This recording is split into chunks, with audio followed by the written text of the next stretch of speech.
Uzoma. Uzoma's bag.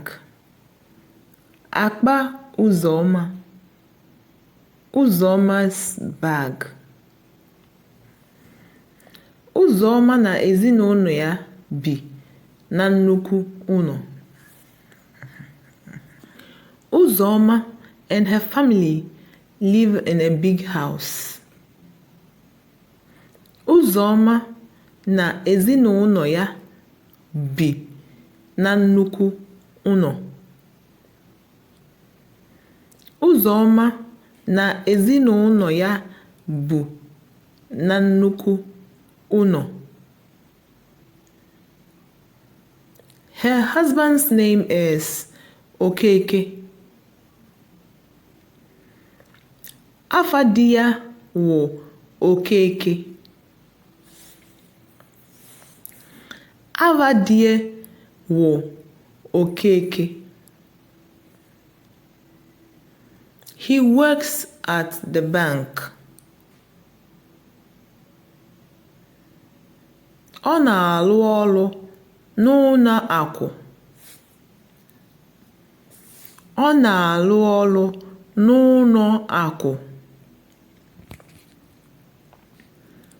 Ọ wụ onye isi n'ụlọ ọrụ ya. Ọ wụ onye isi n'ụlọ ọrụ ya. Uzoma sells bags. Uzoma na-ele akpa. Uzoma na-azụ afịa akpa.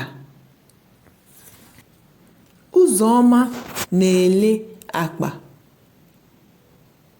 Uzoma na-azụ ahịa akpa. She sells beautiful bags. Ọ na-ele ọmalịcha akpa dị iche iche. Ọ na-ele ọmalịcha akpa dị iche iche. She makes all the bags she sells. Ọnya na-akwa akpa niile ahụ ọ na-ele.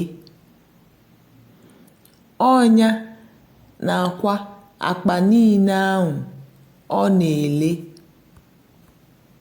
She has a sewing machine and other things used for sewing bags. O nwere igwe eji akwa akwa na ihe ndị ọzọ o ji akwa akpa.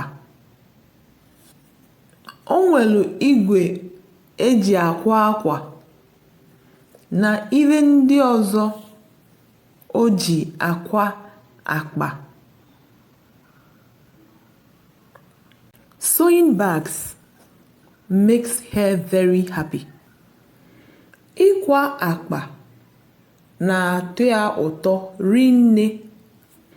Ịkwa akpa na-atọ ya ụtọ rinne.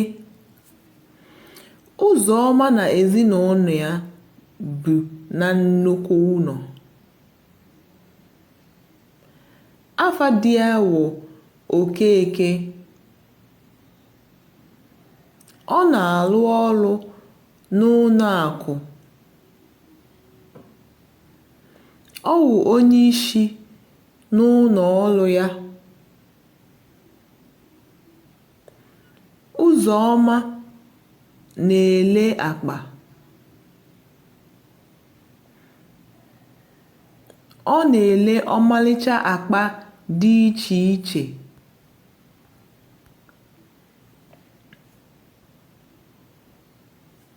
Ọnya na-akwa akpa niile ahụ ọ na-ele.